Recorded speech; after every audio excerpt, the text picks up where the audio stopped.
Halo semua, bertemu lagi dengan saya dalam asuhan kebidanan masa nifas dan menyusui. Kali ini kita akan membahas tentang laktasi, proses menyusui, dan masalah-masalah yang terjadi pada saat menyusui. Oke, sebelum kita lanjut pembahasannya, jadi kita review dulu tentang anatomi dari payudara untuk memudahkan kita mempelajari tentang laktasi. Jadi secara anatomi, payudara terletak pada kosta ke-2 sampai dengan kosta ke-6, di mana secara makroskopik payudara tampak seperti tonjolan setengah bola yang terdiri dari papila mamai atau puting susu, kemudian ada areola mamai atau kalang hitam payudara, dan ada badan payudara atau korpus payudara. Nah, apabila payudara dibelah secara melintang, jadi secara mikroskopik akan tampak ada kelenjar-kelenjar payudara, kemudian ada saluran ASI, kemudian ada kelenjar lemak, ada otot, dan juga ada ligamen suspensorium, di mana fungsi ligamen ini adalah mempertahankan payudara untuk tetap berada dalam posisinya dan tidak terlalu kendor. Nah, pada saat komponen terkecil, jadi alveolus diperbesar, jadi akan tampak seperti ini. Jadi ada sel sekretori, jadi yang menghasilkan ASI, kemudian ada sel myoepitel, dan juga ada ductus sebagai saluran ASI. Nah, di dalam payudara, jadi kalau kita lihat secara transparan, jadi akan tampak seperti ini. Jadi ini penampang melintang payudara yang di dalamnya terdapat sekelompok alveolus yang bersatu membentuk lobulus. Kemudian lobulus ini berkumpul bergabung menjadi lobus. Jadi di dalam satu payudara itu mengandung 15 sampai dengan 20 lobus. Begitu juga untuk saluran ASI. Jadi ductulus yang ada dalam sel ASI ini gitu akan berkumpul membentuk ductus, kemudian ductus tepat di bawah areola mamai akan melebar. Jadi ini akan sebagai tempat gudangnya ASI, tempat penyimpanan ASI. Kemudian saat menuju papila mamai akan menyempit kembali ya, ductusnya, dan akan sebagai muara keluarnya ASI. Nah, untuk proses pembentukan ASI ada 3 proses, yaitu laktogenesis 1, 2, dan 3, di mana laktogenesis 1 ini terjadi pada saat kehamilan, di mana pada saat itu kolostrum sudah keluar, namun karena progesteron yang masih tinggi sehingga ASI tidak keluar, walaupun kolostrum keluar tapi jumlahnya sangat sedikit. Kemudian laktogenesis 2, jadi terjadi setelah lahirnya plasenta, di mana terjadi penurunan progesteron, estrogen, dan HPL secara mendadak, namun pada saat itu prolaktin masih tetap tinggi. Nah, disinilah terjadi produksi ASI yang besar-besaran dan kadang sampai membuat ibu sampai demam, kemudian juga mengalami payudara bengkak. Nah, kemudian laktogenesis 3, jadi sudah terjadi beberapa hari setelah persalinan, di mana kondisi atau komposisi ASI dan produksinya sudah stabil, dan produksi ASI akan sangat dipengaruhi oleh frekuensi menyusui dan isapan bayi. Nah, kita juga memperhatikan refleks-refleks penting pada saat menyusui, di mana ada refleks prolaktin dan juga ada refleks aliran atau refleks letdown. Jadi bagaimana proses refleks itu terjadi sangat ditentukan oleh hisapan bayi dan memikirkan bayi. Nah, pada saat bayi menghisap puting susu, jadi impuls saraf dari puting susu akan memberikan perintah ke hipotalamus, di mana hipotalamus akan memberikan perintah kepada untuk hipofise anterior untuk memproduksi hormon prolaktin, dan kemudian hormon prolaktinnya akan dialirkan ke air susu kembali, masuk ke mamai kembali untuk memberikan perintah pada sel ASI ini untuk memproduksi ASI. Kemudian pada saat bersamaan dengan dihisapnya puting susu akan memberikan perintah kepada hipotalamus menuju ke hipofise posterior untuk menghasilkan hormon oksitosin, sehingga hormon oksitosin akan dialirkan kembali ke payudara untuk merangsang sel-sel otot myoepitel untuk berkontraksi sehingga ASI keluar. Nah, kemudian stadium laktasi ada kolostrum, ASI transisi, dan ASI matur. Untuk kolostrum biasanya keluar dari hamil sampai dengan 4 hari setelah kelahiran, di mana warnanya kekuningan, agak kental, dan mempunyai kadar nutrisi yang sangat tinggi dan imunoglobulin yang sangat tinggi. Jadi imunoglobulin A yang ada pada kolostrum itu akan melapisi usus bayi, kemudian mencegah kuman dan alergi makanan pada bayi. Kemudian ASI transisi mulai berwarna putih bening dengan susunan yang disesuaikan dengan kebutuhan bayi. Disekresi dari hari ke-4 sampai dengan ke-10, di mana kadar proteinnya rendah tetapi kadar karbohidrat dan lemaknya yang tinggi. Nah, kemudian untuk pengeluaran ASI penuh sesuai dengan perkembangan bayi itu pada saat ASI matur itu sangat menguntungkan ya, jadi karena komposisinya yang relatif konstan. Nah, kemudian bagaimana cara menyusui yang benar? Itu harus kita ajarkan kepada ibu menyusui kalau ingin memberikan ASI eksklusif. Jadi pertama, setiap ibu yang menyusui harus mencuci tangan, kemudian pilihlah posisi menyusui yang sesuai. Kalau sudah capek, misalnya habis melahirkan atau ngantuk, sebaiknya pilih posisi menyusu dengan tidur miring. Kemudian kalau misalnya kondisinya lagi siaga penuh atau misalnya bayi pilek, sebaiknya pilih posisi duduk. Kemudian pada saat sebelum menyusui, ASI dikeluarkan sedikit, oleskan pada puting susu dan areola, kemudian perut bayi menempel pada perut ibu, di mana telinga dan lengan bayi berada pada satu garis lurus, itu agar perlekatan bayi baik pada saat menyusu. Kemudian payudara dipegang dengan C-hold, kemudian bayi diberi rangsangan untuk mencari puting susu dengan routing refleksnya, kemudian areola atau kalang hitam payudara dan puting susu dimasukkan ke mulut bayi, kemudian susuilah bayi selama 15-20 menit pada satu payudara. Kemudian setelah bayi puas menyusu, biarkan bayi melepas isapan sendiri, tetapi kalau bayi keburu tidur dan payudara tetap dihisap, sebaiknya tekan dagu bayi secara soft and gentle sehingga payudara dilepaskan. Kemudian setelah payudara lepas, olesi kembali puting susu dan areola dengan ASI. Kemudian setelah selesai menyusui, angin-anginkan dan baru gunakan bra. Kemudian lanjutkan dengan menyendawakan bayi. Nah, bagaimana perlekatan dan posisi yang baik itu juga menentukan dalam proses produksi dan pengeluaran ASI dalam kelancaran dalam menyusui, di mana perlekatan yang baik itu antara telinga, lengan, dan badan bayi berada pada satu garis lurus pada saat menyusu. Nah, kemudian juga dagu bayi menempel pada payudara, mulut bayi terbuka lebar dan hanya tampak sepertiga areola yang dari luar, sisanya berada di mulut bayi. Kemudian bibir bayi terlipat ke bawah ya. Nah, kemudian bagaimana tanda bayi cukup ASI? Ya, bayi yang cukup ASI akan BAB 2 kali dalam sehari dan BAK 5-6 kali dalam sehari, di mana urinnya tidak kuning atau tidak pekat dan tidak terlalu keruh dan baunya juga tidak terlalu menyengat. Begitu juga BAB-nya. Tinja bayi berwarna kuning lebih cerah dari setelah berumur 2 minggu, dan apabila dalam sebelum 2 minggu, jadi mekoniumnya yang akan cepat berganti menjadi fase transisi. Kemudian bayi tampak tenang, kemudian langsung tertidur setelah menyusu, kemudian terjadi juga peningkatan berat badan bayi minimal 500 gram per bulan dalam trimester pertama. Kemudian bayi akan tidur lebih nyenyak dan langsung melepas isapan setelah selesai menyusu. Payudara ibu akan lembek dan kosong setelah menyusu.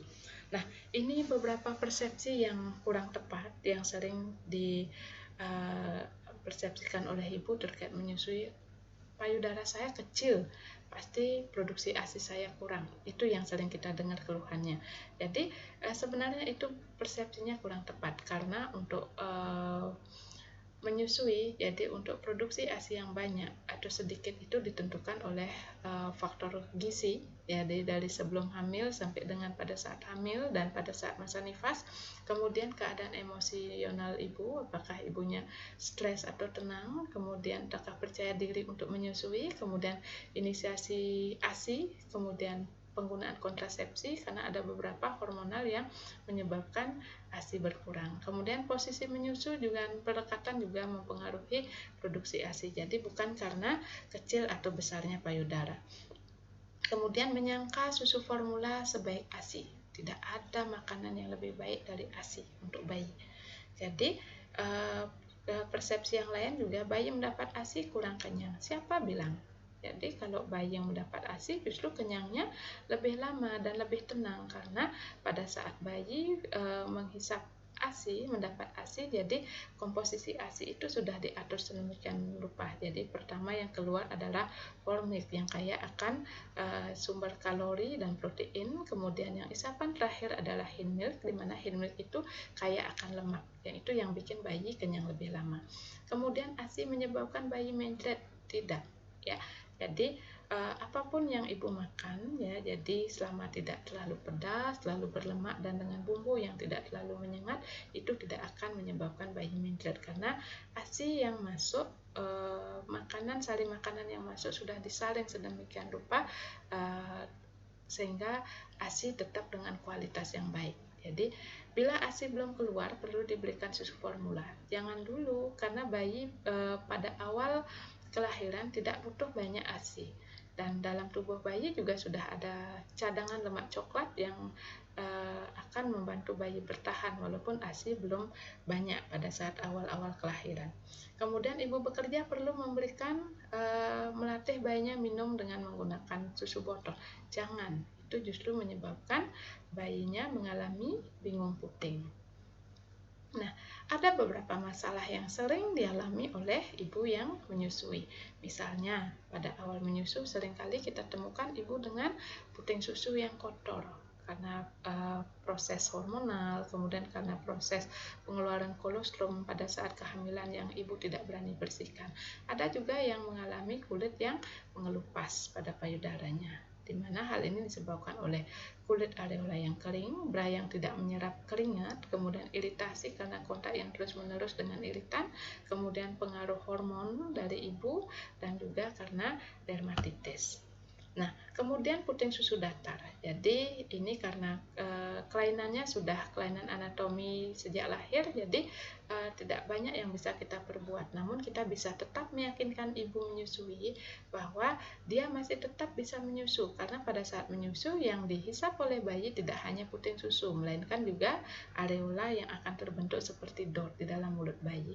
Kemudian susui bayi secepatnya setelah lahir, kemudian lakukan prasat Hofmann dan sebelum menyusui, kemudian susui bayi sesering mungkin agar tidak terlalu penuh, keluarkan ASI secara manual sebelum menyusu, kemudian setelah bayi lahir bisa dibantu dengan nipple puller atau spike yang dipotong dan dibalik untuk menarik puting. Kemudian perhatikan posisi menyusu dan pelekatan bayi, kemudian pompa ASI secara efektif untuk menarik puting susu.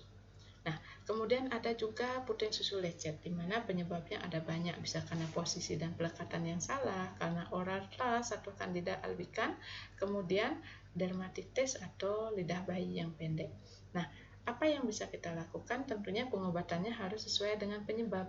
Kalau misalnya ternyata karena oral thrush, jadi obati dulu jamurnya, kemudian kalau posisinya yang salah, perbaiki dulu posisi menyusui. Kemudian hentikan menyusu sementara bila sakit sekali pada puting susu yang lecet. Kemudian berikan anti nyeri, kemudian keluarkan ASI pada payudara yang sakit, kemudian tetap diminumkan ke bayi, kemudian berikan ASI perah kepada bayi, kemudian setelah membaik susui kembali, dan pada saat menyusui usahakan dari yang sehat dulu baru ke yang sakit. Bila lecet berlanjut, segera periksa ke dokter atau ke rumah sakit, ya. Kemudian payudara bengkak, ya, jadi pada awal menyusui sering sekali payudara terasa penuh dan nyeri, di mana hal ini disebabkan oleh karena bertambahnya aliran darah ke payudara bersamaan dengan ASI mulai diproduksi. Jadi terjadi bendungan pada pembuluh darah dan limfe. Apa sih penyebabnya selain yang sudah tertera di atas? Jadi posisi mulut bayi dan puting susu yang salah, kemudian produksi ASI yang berlimpah, terlambat menyusu karena tidak roaming in, atau misalnya ada masalah pada ibu atau bayi, kemudian pengeluaran ASI yang jarang, kemudian ASI tidak dikeluarkan sempurna, dan waktu menyusui yang terbatas. Nah, apa yang kita lakukan? Jadi segera susui bayi secara on demand atau sesuai dengan kebutuhan bayi. Kemudian bila bayi sukar menghisap, keluarkan ASI dengan bantuan tangan atau pompa ASI yang efektif, kemudian masas oksitosin, kemudian setelah menyusu kompres air dingin untuk mengurangi ödem, dan jangan memberikan minuman apapun selain ASI, dan kosongkan payudara secara optimal. Kemudian kalau bendungan ASI, di mana penyebabnya adalah BH yang terlalu ketat, kemudian jari yang tanpa sadar menekan saluran ASI, dan pengosongan payudara yang tidak optimal pada saat menyusui. Jadi apa sih yang kita lakukan kalau dengan kondisi bendungan ASI? Jadi yang pertama adalah menghilangkan sumbatan dengan sering menyusu, kemudian melakukan pengurutan pada punggung atau masaj oksitosin, kemudian cukup istirahat dan nutrisi yang baik untuk ibu, kemudian gunakan bra yang menyangga tetapi tidak ketat. Nah, ini masalah yang cukup serius pada menyusui, yaitu ada radang payudara atau mastitis dan ada abses payudara. Radang mastitis dan abses payudara ini disebabkan oleh bakteri yang sama, yaitu Staphylococcus aureus yang masuk melalui laserasi puting atau pada bendungan ASI yang tidak tertangani dengan baik. Nah, kalau misalnya abses atau mastitis, radang atau mastitis, jadi payudara tampak bengkak, kemerahan, kemudian nyeri, kemudian payudara panas dengan ibu juga mengalami panas, kadang sampai menggigil dengan tidak enak badan. Kalau abses mungkin panasnya sudah tidak terlalu tinggi, tetapi akan ada benjolan unilateral pada payudara yang merah dan di bawahnya mengandung nanah. Nah, apa yang kita lakukan? Jadi usahakan ibu istirahatnya cukup untuk memperbaiki kondisi, nutrisinya juga cukup, kemudian ASI tetap harus dikeluarkan, kemudian minum antibiotik sesuai dengan resep dokter, dan apabila gagal dengan antibiotik, jadi tindakan terakhir adalah melakukan insisi pada daerah abses. Kemudian lakukan kompres hangat dan minum obat pengurang rasa sakit. Nah, kemudian ada kalanya seorang ibu tidak menyusui karena kondisi khusus, misalnya post SC. Jadi bila menggunakan blok spinal anestesi, jadi ibu sudah bisa langsung menyusu setelah selesai SC. IMD dan rawat gabung juga bisa dilakukan setelah stabilisasi KU ibu dan bayi. Kemudian ibu yang HIV. Ibu HIV sebenarnya bisa memilih kalau dia ingin menyusui eksklusif, menyusui saja tanpa berikan susu formula, tetapi kalau misalnya ingin memberikan susu formula, jangan ditambah-tambah dengan ASI. Itu untuk mencegah penularan melalui ASI.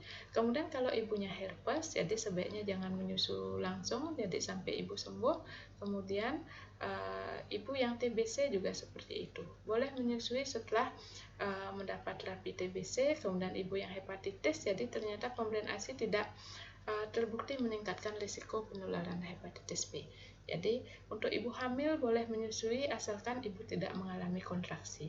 Dan kalau sekarang karena pandemi corona, jadi COVID-19, jadi pada saat ibu menyusui sebaiknya jangan dulu sampai menunggu ibunya sembuh. Nah, kemudian untuk bingung puting, jadi tandanya adalah menghisap puting susu seperti menghisap DOT, dan bayi tidak bisa melakukan perlekatan dengan baik pada saat menyusu. Cara atasinya adalah kurangi frekuensi DOT dan ganti dengan pemberian ASI melalui pipet atau sendok. Kemudian latih kembali bayi menyusu secara bertahap. Kemudian lakukan kontak intensif dengan bayi sampai mekanisme menyusu normal. Kemudian bagaimana dengan bayi sumbing? Jadi bayi sumbing sulit melakukan pelekatan. Bila gagal menghisap, berikan ASI dengan menggunakan pipet atau sendok atau dot panjang yang khusus seperti ini. Nah, kemudian jika sumbing tidak parah, jadi pada saat menyusu ibu menutup celah bibir bayi sehingga bisa melakukan penghisapan dengan baik. Kemudian karena beberapa penyebab bisa jadi terjadi sindrom ASI kurang, di mana tanda dan gejalanya adalah berat bayi yang tidak naik sampai dengan yang diharapkan. Kemudian kencing bayi pun kurang dari 6 kali dengan kencing berwarna lebih pekat. Jadi penyebabnya bisa karena teknik menyusu dan pelekatan yang salah, bisa karena faktor psikologis, misalnya ibunya stres atau kurang percaya diri dengan kemampuannya menyusui. Kemudian faktor fisik juga karena ibunya perokok, kelelahan, kurang gizi, dan KB hormonal. Dan juga karena faktor bayi, misalnya bayinya sakit sehingga harus dipisah dengan ibu atau tidak diberikan ASI oleh ibunya. Kemudian kelainan kongenital seperti misalnya sumbing atau kelainan lidah. Nah, kemudian apa yang dilakukan untuk memperbanyak ASI? Jadi setelah kita tahu penyebabnya kenapa ASI-nya kurang, tentunya kita atasi penyebabnya. Jadi tingkatkan percaya diri ibu, kemudian hadirkan bayi, kemudian makan yang cukup nutrisi, susui bayi sesering mungkin, dan berpikir dengan penuh kasih sayang terhadap bayi. Nah, kemudian kita lanjutkan dengan pemberian ASI pada ibu bekerja. Bukan berarti ibu bekerja terus dia tidak bisa memberikan ASI. Jadi ibu bekerja pun tetap harus memberikan ASI pada bayi sebisanya. Jadi untuk menjaga agar ASI, agar tidak terjadi stres pada saat pemberian ASI, jadi sebelum 1 bulan sebelum bekerja, ibu sudah menabung ASInya. Kemudian selama cuti hanya menyusui saja tanpa diberikan susu formula. Kemudian sebelum mulai bekerja, ubah pola minum bayi. Sebelum berangkat kerja, susui bayi. Selama di kantor, perah ASI setiap 3-4 jam. Kemudian simpan di lemari es atau cooling bag dan dibawa pulang. Setelah sampai di rumah, ditaruh di kulkas, dan bila ingin memberikan, dihangatkan dan diberikan kepada bayi. Nah, ini cara penyimpanan ASI. Jadi setelah ASI diperah, jadi bisa disimpan di udara terbuka, bisa bertahan selama 6-8 jam, kemudian di lemari es selama 24 jam, di lemari pendingin selama 6 bulan, dan bila akan diberikan pada bayi, dihangatkan dulu, sangat-hangat kuku baru diberikan. Nah, bagaimana dengan sisa ASI perah yang diminum oleh bayi dari botol yang sama? Sebaiknya kalau misalnya disimpan di suhu ruangan, langsung dihabiskan. Bila tidak habis, harus dibuang. Begitu juga untuk di lemari es, di kulkas, atau di freezer. Kalau tidak habis, ya dibuang. Ya, jadi sisanya silahkan dibaca di materi yang saya berikan. Kemudian itu yang dapat saya sampaikan pada pertemuan kali ini. Terima kasih atas perhatiannya. Sampai bertemu pada pembelajaran berikutnya.